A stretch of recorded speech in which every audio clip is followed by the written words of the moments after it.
Selam bebişler. Nasılsınız? İnşallah hepiniz çok iyisinizdir, çok mutlusunuzdur, çok huzurlusunuzdur. Beni sorarsanız ben de çok iyiyim. Bir video çekmek istedim. İçimden geldi. İçimden gelirse çok güzel yaparım her şeyi. Ama öyle içimden gelmezse zaten yapamıyorum. Çünkü neden? Bir kalk yap demeleri lazım. Şimdi öncelikle bakalım neler anlatacaklar. Tamam mı? Yani burada belirli bir konu yok. Sen kendi üstüne almak istediğini alacaksın. Şimdi bana uymadı etmedi demeyin, tamam mı? Uyanı alın. Bir kelime de uysa alın. Çünkü bunlar genel, yani kime uyarsa. Şimdi bakalım enerjiniz nasılmış. Şimdi burada bana deniliyor ki hedefim var diyor. Bu hedefine ulaşmak için diyor çok zorluklar çekiyorsun diyor. Fakat uğraşma dörtlü ve yedili vadeler içerisinde bu hedefine ulaşacaksın. Ama zorlanacak mısın? Evet. Gerçekten zorlanacaksın diyor. Şimdi bu ilişki olur, evlilik olur, iş olur, kariyer olur. Eğer hayatında kimse yoksa birini istiyorsundur. Dörtlü yedili vadelere dikkat et diyor sana. Çünkü hedef koyduğun şeye çok az bir zaman kalmış diyor. Ele geçireceksin ve olacak yani. Bunu elde edeceksin diyor. Neyi istiyorsan. Evet, zorlu bir süreçten geçmişsin. Kolay olmamış. Bu süreçte de yalnız mısın? Ama yapacak mısın? Yapacaksın. Şimdi bakalım ne anlatıyorlar. Şimdi dengeni kurmak istiyorsun. Dengeni bir bozmuşlar senin, tamam mı? Şimdi bozmuşlar derken de şöyle bir şey, aslında sen buna izin vermişsin. Çünkü kendinden çok fedakarlık ettiğin için alma verme dengesi bozulmuş. Şimdi sana diyor ki dengeyi kurabileceğin bir zaman kavramına geliyorsun. Özellikle hava grupları için söyleyeyim ben burada ve su burçları. Şimdi ailenle ilgili sıkıntın varsa diyor, bak sana yemek veren birisi var burada diyor. Bu eşin olabilir. Tamam mı? Ve diyor bu kişi diyor sabit bir insan diyor. Değişmiyor diyor. Sen bunu ne kadar değiştirmek istesen de değiştiremezsin. Ya bunu olduğu gibi kabul edeceksin diyor ya da bu diğerden gideceksin diyor. Bunun kararını da diyor aslında diyor bazı şeylerde diyor böyle bir artık stabil olmuş, yani ilerlemiyor senin evliliğin, ama diyor sana sen esas diyor kararını 9. aylarda vereceksin diyor. Şimdi değil, acele etme diyor sana. Şimdi senin istediğin şey aslında diyor yaşlanabileceğin bir kişiyle birlikte olmak istiyorsun diyor. Ve bak, eğer annen, büyük annen veya kayınvaliden veya işte yaşlı biri var burada. Bu yaşlı biriyle diyor oturup diyor biraz diyor fikir alışverişi yapman gerekiyor diyor. Çünkü o sana çok iyi gelecek. Tamam mı? Çok çok iyi gelecek diyor. Bir uyanışa ereceksin diyor. Şimdi 4 yıl, 4 ay veya 4 haftadır diyor uğraştığın şeyle alakalı diyor. Özellikle de bu işle olabilir veya diyor ilişkinle alakalı olabilir diyor. Yani bu ilişki veya bu uğraştığın şey neyse sana diyor artık öyle gözünde küçülmüş, öyle gözünde küçülmüş ki diyor. Yani ne yaparsan yap diyor oradan giremeyeceğini biliyorsun ve sadece düşünüyorsun. Yani acaba yapsam mı, yapmasam mı diye diyor. Şimdi bir sıkıntı yaşayacaksın diyor. Bu beşli vadeler için. Yani 5. ayın bakın 17'sine, 13'üne, 12'sine çok dikkat edin diyor size. Burada bir sıkıntı yaşanacak. Bak, aileyle sıkıntı olabilir. İşle alakalı sıkıntı olabilir diyor size. Ve diyor bakın çok şükür etmeniz lazım.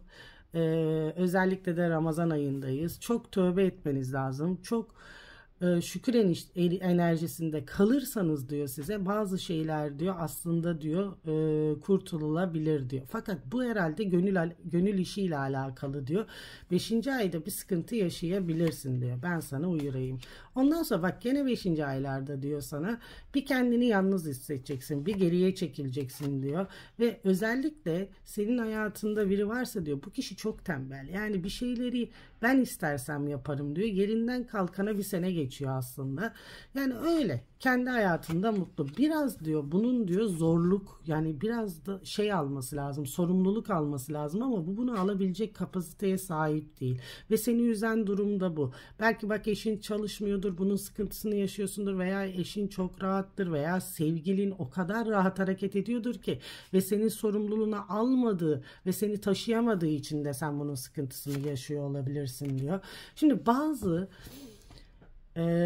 arkadan çevrilmiş işlerle karşılaşabilirsin ve zaten bunları da biliyorsun sen. Bildiğin halde kabul ediyorsun ve kabul ettiğin şeylerin de üzerinde tamam fazla durmuyorsun. Ama artık bir şeyler gözüne soka soka diyor yapılacak ve bir masaya oturup bir konuşman var. Bak senin bu işle alakalı olabilir. Bir yükseliş, bir şey bekliyor olabilirsin veya şu anda işsizsindir, bir işten bir haber bekliyor olabilirsin diyor. Şimdi bu sana gelecek diyor. Fakat şimdi çoğunuzun da diyor bakın iş konusunda yeni bir başlangıçlar, yani bir yeri bitirip başka bir yere geçme olabilir ama sana burada diyor ki yapman gereken şey şu, yani bir şeyi tutmadan bir şeyi bırakma diyor. Burada diyor ondan sonra hayal kırıklığı uğrayabilirsin diyor, sana ona dikkat etmen lazım diyor. Şimdi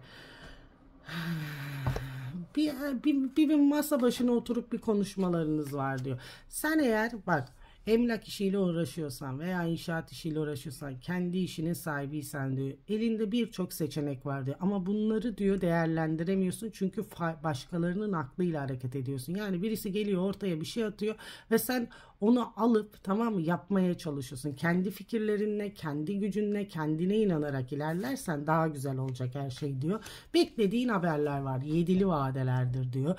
Bak 7 hafta, 7 ay, 7 gün, 17 gün için bir haber bekliyorsun diyor. Bu da gönül işleriyle alakalı diyor. Fakat bir de şöyle bir durumdasın. Acaba ben mi adım atsam, acaba ben mi yapsam kafasındasın diyor. Hayır diyor.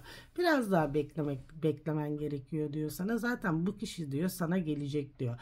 Veya da gelmiş olabilir. Senin istediğin gibi de gelmiş olabilir. Sana bir hediye de almış olabilir veya seni engelini kaldırıp konuşmuş da olabilirsiniz diyor. Bir sevinçli bir haber alınmış çünkü burada. Şimdi senin hayatındaki kişi zaten göz önünde olmayı seviyor. Kendini beğeniyor. Yani kendini Kaf Dağı'nda gören bir insan. Diyor ki yıldız benim, star benim bebeğim diyor. Tamam mı? Böyle bir egoya sahip diyor. Şimdi bu kişi evli de olabilir. Evliliğinde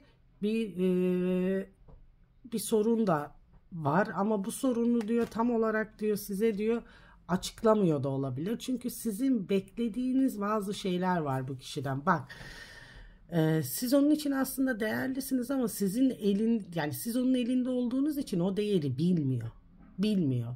Bilmediği için de diyor bazı diyor sıkıntılar yaratıyor size. Onun için burada bir sınır çizmeniz gerekiyor diyor. Yani bir sınır çizerseniz diyor size her şeyi gözden geçirip bir şey yapmanız lazım. Yani bir değişiklik yapmanız lazım hayatınızda bununla diyor. Bir taşınma olabilir.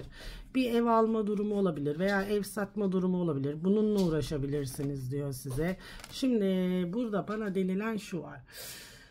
Öyle bir karışık ilişki içerisindesin ki bu sana diyor acı veriyor artık diyor. Yani bunu istemiyorsun. Yani bu sana diyor rahatsızlık veriyor diyor ama gene de diyor bu durum içerisinden çıkamıyorsun diyor. Bu döngü içerisinde bak eline çok güzel fırsat geçecek diyor. Sana diyor verilen bu fırsat diyor değerlendirmen lazım. Bu evrenden gelen, bu Allah'tan gelen bir fırsat olacak diyor. Yani ya eski döngüden çıkacaksın diyor ya da burada acı çekip ruhunu teslim eder moda geleceksin diyor. Çünkü çok sıkıntılar olacak hayatında, onu da dile getireyim.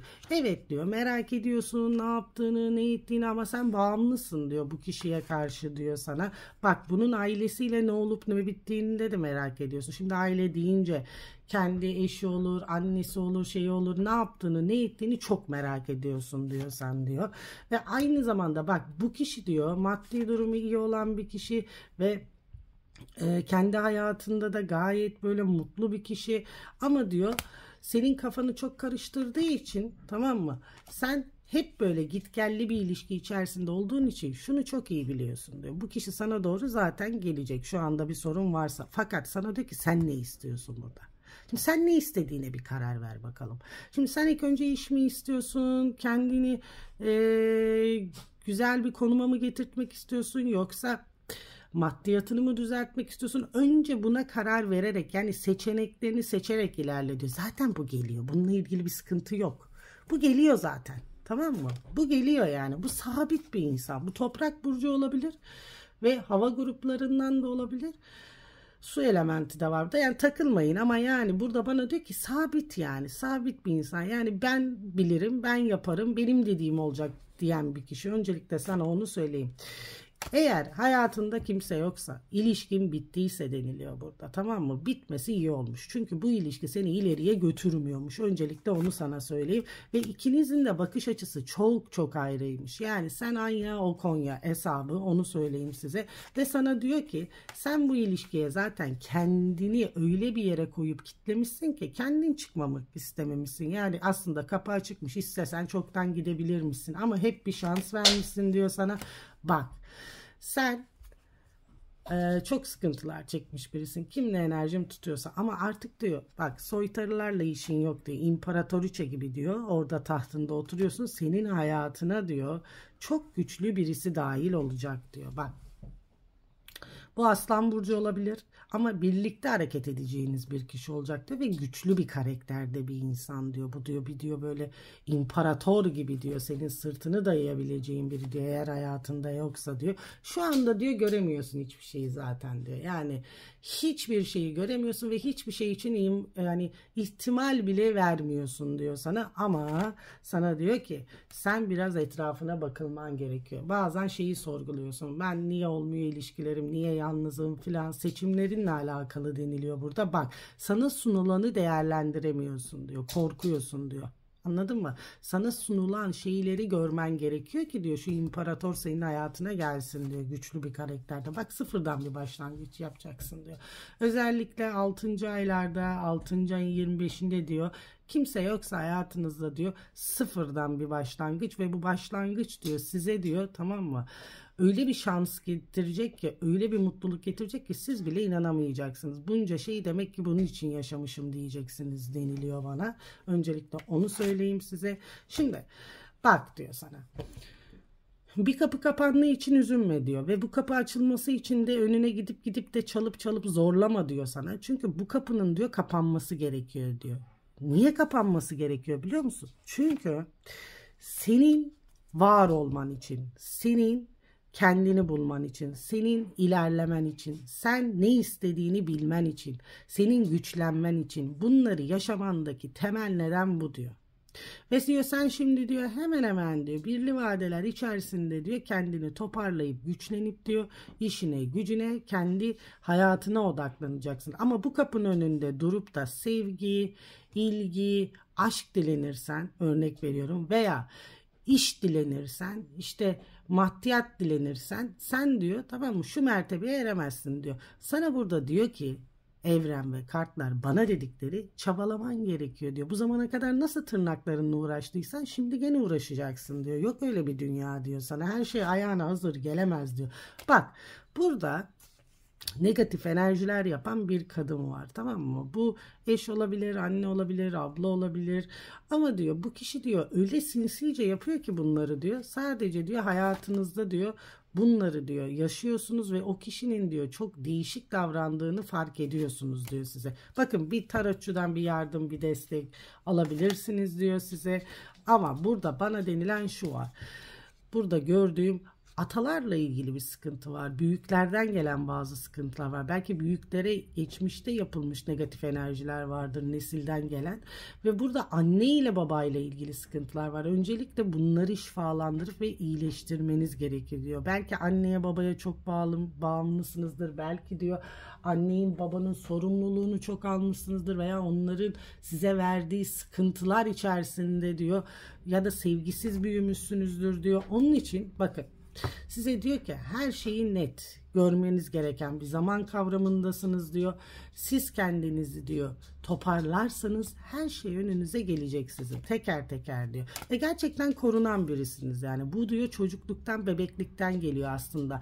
Yani tabii ki sıkıntılar yaşamışsınız ama genel olarak diyor bir şekilde korunuyorsunuz. Bir şeyler koruyor sizi diyor. Enerji mi dersiniz?